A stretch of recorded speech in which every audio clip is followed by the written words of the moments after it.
নমস্কাৰ বন্ধু বান্ধৱীসকল, মই অনামিকা। মোৰ ইউটিউব চেনেল জেন হেণ্ডচাম বাই লাইফষ্টাইলৰ নতুন এটি ব্লগলৈ আপোনালোক সকলোকে স্বাগতম জনাইছোঁ।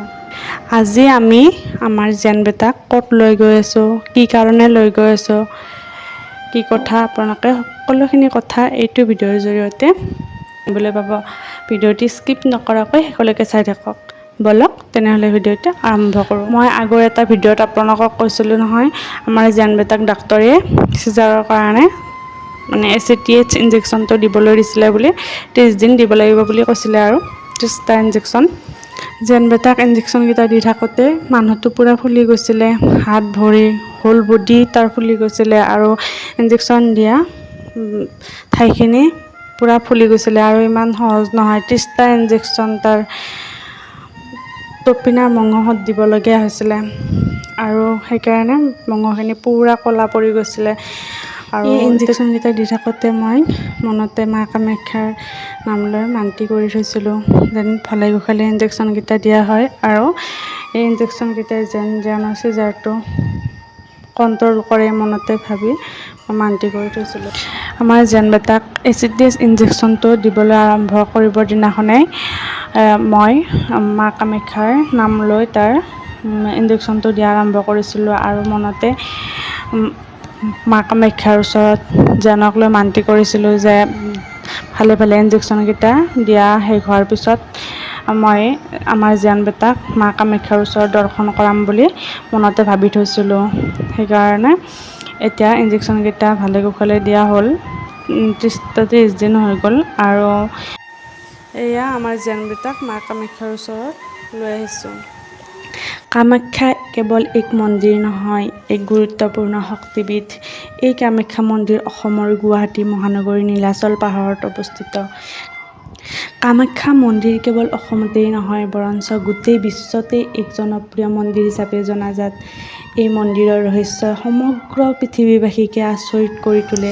তেন্তে বলকচোন মই জনা কামাখ্যা মন্দিৰৰ ৰহস্যৰ কেইটামান আপোনালোকৰ আগত ক'ব বিচাৰিছোঁ। বন্ধু বান্ধৱীসকল, যাৰ বাবে আপোনাৰ মোৰ নিচেই ওচৰতে থকা অসম গৌৰৱ কামাখ্যা মন্দিৰ আন বহু মন্দিৰতকৈ পৃথক। প্ৰথমটো আচৰিত কথা হৈছে, কামাখ্যা হৈছে 51খন শক্তিপীঠৰ ভিতৰত এখন গুৰুত্বপূৰ্ণ শক্তিপীঠ। এতিয়া শক্তিপীঠ বুলিলে কি বা তাৰ আঁৰৰ কাহিনীটো আপুনি নিশ্চয় জানে। দক্ষ ৰজাৰ জীয়ৰী সতীয়ে পিতৃৰ অমতত মহাদেৱৰ সৈতে বিবাহ হৈছিলে।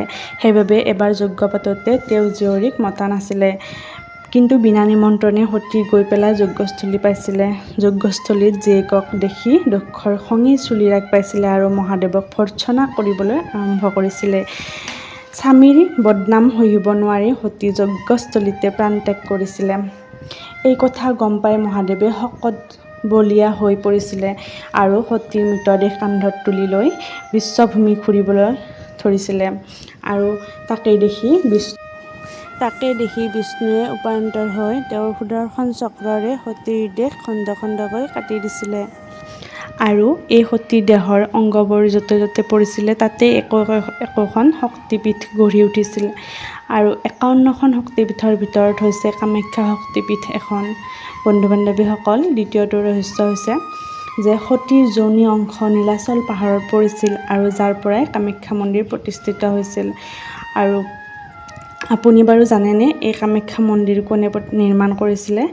কামাখ্যা মন্দিৰ নিৰ্মাণকৰ্তা হিচাপে প্ৰবাদ অনুসৰি নৰকাসুৰ আৰু ইতিহাস অনুসৰি কোচ নৃপতিৰ মহাৰাজ বিশ্বসিংহ, তেওঁৰ পুত্ৰ নৰনাৰায়ণ আৰু চিলাৰায়ৰ কথা জনা যায়। আৰু মন্দিৰৰ শেষৰ অংশ আহোম স্বৰ্গদেউ ৰাজেশ্বৰ সিংহৰ দিনত সংযোজন কৰা হৈছিল। আৰু সেয়েহে অইন বহু মঠ মন্দিৰত দেখাৰ দৰে কামাখ্যা মন্দিৰত কোনো মূৰ্তিক পূজা কৰা নহয়, বৰঞ্চ সতীৰ যোনিকহে পূজা কৰা হয় আৰু সেয়া গৰ্ভগৃহত ৰখা হয়। আপুনি জানি আচৰিত হ'ব যে সেই যোনিৰ দ্বাৰা অনৰ্গল পানী বৈ থাকে। এতিয়া আহিছোঁ 4 নম্বৰ ৰহস্যটোলৈকে। যদি আপুনি কামাখ্যা মন্দিৰৰ বিষয়ে জানিব বিচাৰে, তেতিয়াহ'লে কামাখ্যা মন্দিৰলৈ যোৱা মেখেলা উজোৱা পথটোৰ বিষয়ে ইতিহাস আপুনি নিশ্চয় জনাটো উচিত। এই মেখেলা উজোৱা পথটোনো কি? আচলতে 2টা পথ আছে কামাখ্যা মন্দিৰলৈ যোৱাৰ বাবে।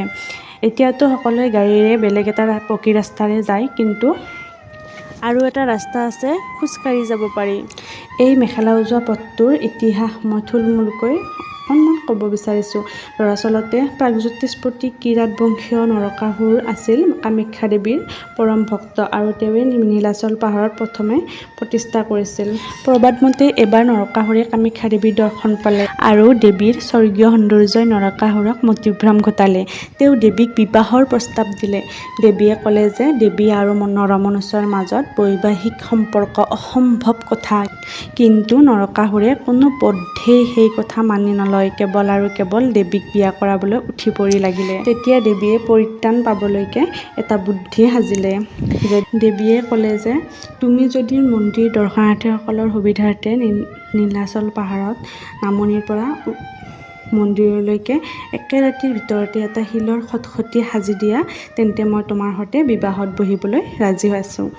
দেৱীয়ে ভাবিছিল নৰকাসুৰে এই কাম কৰিব নোৱাৰিব। কিন্তু দেৱীৰ ধাৰণা ভুল প্ৰমাণিত কৰি নিশা শেষ হোৱাৰ আগেই খটখটি নিৰ্মাণৰ কাম শেষ হোৱা উপক্ৰম হ'ল।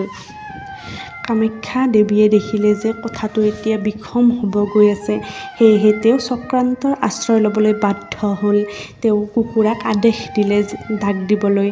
নিশা শেষ নোহোৱাকৈ কুকুৰাই ডাক দিলে। দেৱীয়ে নৰকাসুৰক ক'লে যে কুকুৰাইটো ডাক দিলে মানে ৰাতিপুৱাল, আৰু নৰকাসুৰে চৰ্ত পূৰণ কৰিব নোৱাৰিলে।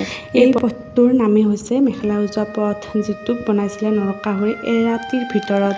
৫ নম্বৰ ৰহস্যটো হৈছে অম্বুবাচী, আৰু এই অম্বুবাচী হৈছে হিন্দু ধৰ্মৰ এক বছৰেকীয়া উৎসৱ। জনবিশ্বাস মতে আহাৰ মাহত মৃগশিৰা নক্ষত্ৰৰ ৩ পাদ শেষ ৪ৰ্থ পাদৰ পৰা আৰম্ভ কৰি আজ্ঞা নক্ষত্ৰৰ ১ম পাদৰ ভিতৰত আমাৰ পৃথিৱী মা ধৰিত্ৰী ঋতুমন্দী হয়, আৰু সেইখিনি সময়ত মা কামাখ্যাও ঋতুমন্দী হয়, যাৰ কামাখ্যাক বন্ধ ৰখা হয়, আৰু সেইকেইদিন দেৱীৰ দৰ্শন নিষিদ্ধ। আৰু অম্বুবাচীৰ সময়ত বহুতো দেশ বিদেশৰ মানুহৰে কামাখ্যাৰ পদূলি উদুলি মুদুলি হৈ থাকে। ৬ নম্বৰ ৰহস্যটো হৈছে অম্বুবাচীৰ দুৱাৰ মুকলি কৰাৰ পিছত ভক্তসকলক আগবঢ়োৱা হয় এখন ৰক্ত বস্ত্ৰ। ৭ নম্বৰ ৰহস্যটো হৈছে কামাখ্যা মন্দিৰৰ চৌপাশৰ ভিতৰত আপুনি আৰু বহুকেইটা মন্দিৰ দেখা পাব আশে-পাশে। তাৰ ভিতৰত মা কালীৰ ৰূপ 10টা মন্দিৰ বিশেষকৈ প্ৰধান, আৰু সেইকেইটা হৈছে কমলাগ্নিকা, ধূমাৱতী, তাৰা, কালী, সদাশিৱ, ভৈৰৱী, ভুৱনেশ্বৰী, ছিন্নমস্তা, মাদাংগী আৰু বগলামুখী। ৭ নম্বৰ আচৰিত কথাটো হৈছে যে ১৫৫৩ চনত মুছলমান সেনাপতি কালাপাহাৰে দৰাচলতে কামৰূপ আক্ৰমণ কৰি কামাখ্যা মন্দিৰ সম্পূৰ্ণৰূপে ধ্বংস কৰি দিছিল। কিন্তু বিশ্বসিংহৰ পুত্ৰ নৰনাৰায়ণ আৰু তেওঁৰ ভাতৃ চিলাৰায়ে পুনৰ নিৰ্মাণ কৰিছিলে এই কামাখ্যা মন্দিৰটো।